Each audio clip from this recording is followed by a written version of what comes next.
खूबसूरत पहाड़ और वादियां, ये खूबसूरत गाजियां दी धरती गिलगित बल्तिस्तान दे विच जिहड़ा ना वो सियासी पारा 7वें आसमान ते पहुंच गया। 7 जून नूं इत्थे इलैक्शन होण जा रहा है। हुण गिनती दे हैगे सिर्फ 4 दिन। इंतखाबी मैदान पूरी तरह गज वज के सज चुके हैं। कुल जनाबे वाला 24 सीटां दे उत्ते कांटेदार मुकाबला होएगा।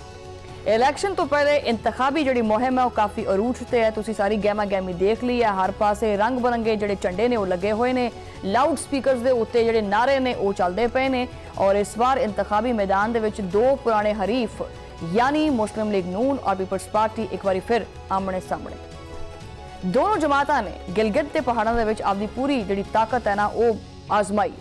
ये इलैक्शन सिर्फ हुकूमत बनाउण दा नहीं हैगा, बल्कि खित्ते दे मुस्तकबिल दा फैसला करन दा जिहड़ा ना वो एक सिलसिला है कि ये गिलगित दे अवाम जिहड़े ने वो इस वारी किसी नवे चेहरे नूं मौका देणगे या फिर यही जिहड़े पुराने शिकारी ने ये बाजी लै जाणगे। अच्छा, ये वो सवाल है जिहदा जवाब जिहड़ा 7 जून नूं बैलेट बॉक्स दे विचों निकलेगा। इस बार सब तो वड्डा जिहड़ा सरप्राइज है वो मुस्लिम लीग नून दे सदर मियां नवाज शरीफ ने उन्होंने दिता ये सरप्राइज। अच्छा, काफ़ी अरसे तो वैसे मंजरे आम ते आंदे नहीं पे सी। बड़ा वैसे लोग पुछते पे सी कि मियाँ साहब नज़र नहीं आ रहे, वड्डे मियाँ साहब, छोटे मियाँ साहब तो नज़र आते रहते हैं।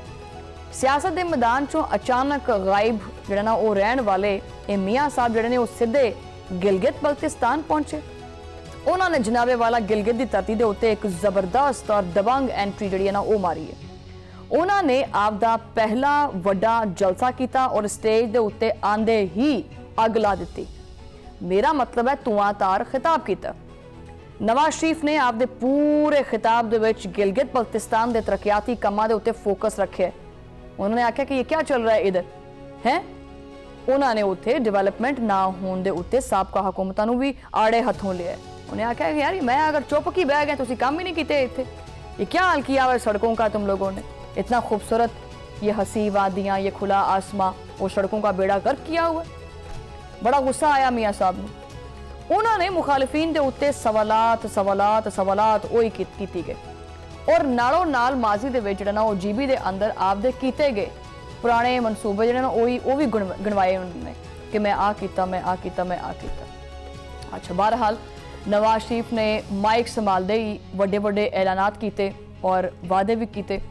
उन्होंने गिलगित बल्तिस्तान दे विच बिजली दे वड्डे मनसूबे, नवीं नवीं सड़कां, जदीद एयरपोर्ट और डैम बनाने का ऐलान किया।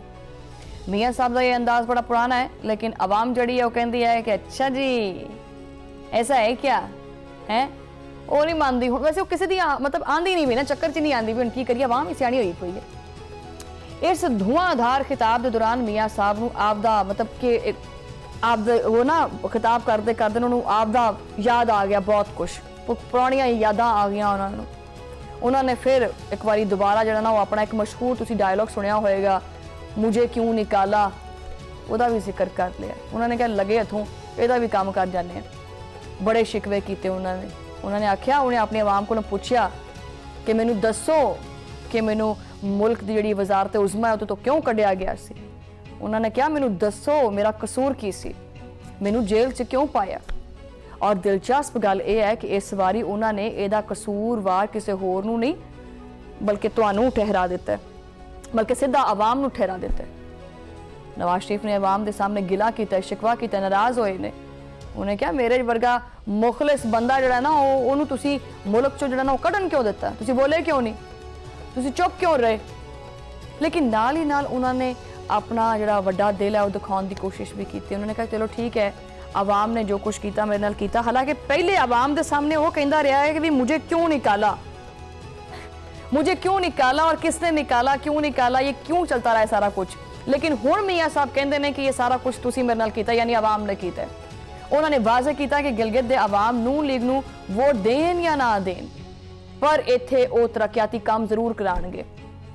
बहुत पैसा जो बहुत है मियाँ साहब दे कोल। उन्होंने कहा कि भी मैं अपनी जेब चो करा लाँगा, मेरी भावें हुकूमत आती है भावें नहीं आती। ये तो खैर बहुत वधिया गल की है, बहुत दिल वड्डा किया मियाँ साहब ने। वैसे और ये वाकई एक अच्छे सियासतदान दी और एक मुहिबे वतन दी और एक लोगों का दर्द दिल रखने वाले इंसान के दिल की गल होंदी है। उन्होंने वाजे किया कि मेरी हुकूमत बने या ना बने गिलगित बल्तिस्तान दे विच, मियां साहब ने आख्या भी इत्थे सारा काम मैं करावांगा और वो कारकरदगी की बुनियाद के उत्ते ही आवाम तो वोट लैणगे। मियां साहब ने तो इत्थे तक ये गल कह दी है, हुण तुहानूं ये बड़ी मज़ेदार गल है।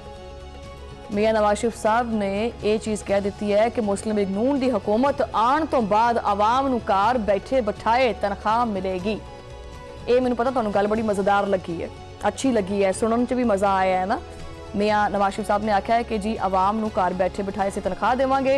हुण एक घर बैठ के जिहड़ा ना तनख्वाह मिलने वाली गल दे उत्ते आवाम यकीन करदी है या नहीं करदी, इहदा पता जिहड़ा ना वो कहंदे ना पंजाबी दे विच इहदा कटाकटी जिहड़ा ना वो इलैक्शन वाले दिन निकल आवेगा। आवाम जिहड़ी है हुण इस सारियां गल्लां जिहड़ियां ने इन्हां दे उत्ते कन धरन नूं या इन्हां दे उत्ते अमल करन नूं, इस ज़बानी खर्च नूं मनन वास्ते तैयार नहीं हैगी। मियां साहब दे इस तरक्याती मॉडल के मुकाबले दे विच आगे ने जनाब मैदान दे विच पीपल्स पार्टी के चेयरमैन बिलावल भुट्टो जरदारी। उन्होंने आख्या जी मैं भी हूँ यहाँ पे। बिलावल बिल्कुल अलग ही लाइन के उत्ते सी, वो नवाज शरीफ दे जिहड़े रवायती तरक्याती मॉडल ने उन्हां दे बरअक्स गिलगित बल्तिस्तान के आवाम नूं उन्हां दे बुनियादी और इंतजामी हकूक दिलाउण दी गल करदा पिया। वैसे बिलावल साहब ये जिहड़ा सिंध दे विच हालातों वाकियात ने पहले वो तो ठीक कर लो। पीपल्स पार्टी की हुकूमत कराची दे विच किन्ने अरसे तो है, सॉरी कराची नहीं सिंध दे विच किन्ने अरसे तो है।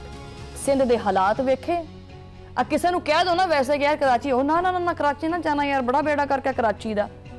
लेकिन ये मुकाबले दे विच लख तनकीद सही पंजाब हुकूमत दे उत्ते, नून लीग दे उत्ते या मरियम नवाज दे उत्ते लख तनकीद रही। मैं पहले भी कहनी है कि जरूरी नहीं है कि मैं हर लिहाज नाल खुश होवां या आवाम खुश होवे, लेकिन वाकई लाहौर का पता चलता है कि पैसा लग्या होया है इत्थे, दसदा है पैसा कि मैं इत्थे लग्या वां।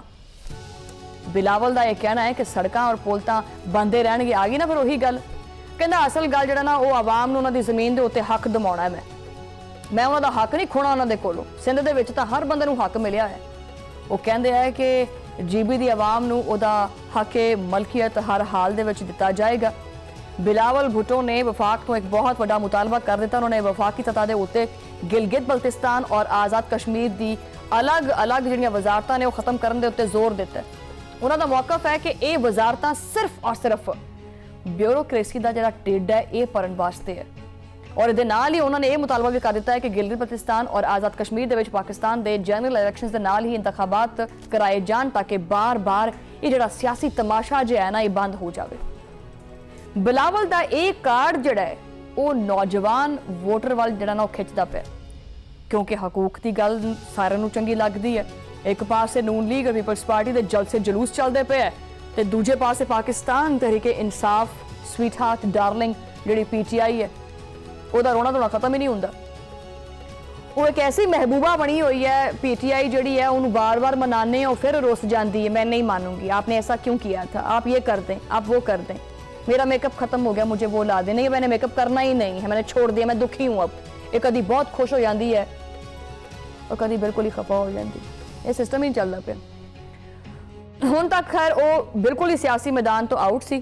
PTI दे मरकजी सैकटरी इतलाह शेख वकास अकरम ने गिलगित बल्तिस्तान दे विच जारी मुबैना खुली धांधली दे उत्ते शदीद गम गुस्से का इजहार किया। एक तां इन्हां नाल धांधली बड़ी हुंदी है PTI दे नाल। उन्होंने इल्जाम लाया कि यह सूरत हाल 8 फरवरी 2024 के आम इंतखाबात विच होण वाली मुबैना वसी धांधली की याद ताज़ा करती पई है।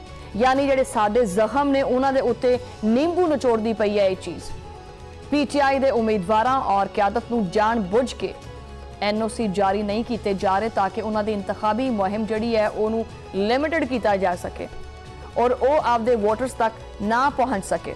उन्होंने मुतालबा किया है कि सारिया सियासी जमातों को मुसावी इंतखाबी जड़े मौके ने और एक लैवल जी प्लेइंग फील्ड है वह फराहम की जाए।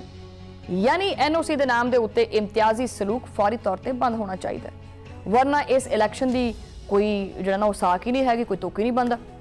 उन्होंने ये भी बयान दिता है और बहुत सारे तलख हकाइक भी सामने रखे ने। खैर ये गिले शिकवे इन्हां दे चलते रहते हैं, लेकिन ये जो कुछ भी कर लैन पता सारिਆਂ ਨੂੰ ही है, आवाम नूं भी हर चीज़ का पता है कि उन्हां दे हक की और हकूक की गल कौन करदा है, किहड़ी जमात है हुण तक जिदों तो यकीनन ने आवाम खुश रही है और कहती है कि फलाने की हुकूमत आ जाए। ਠੀਕ ਹੈ।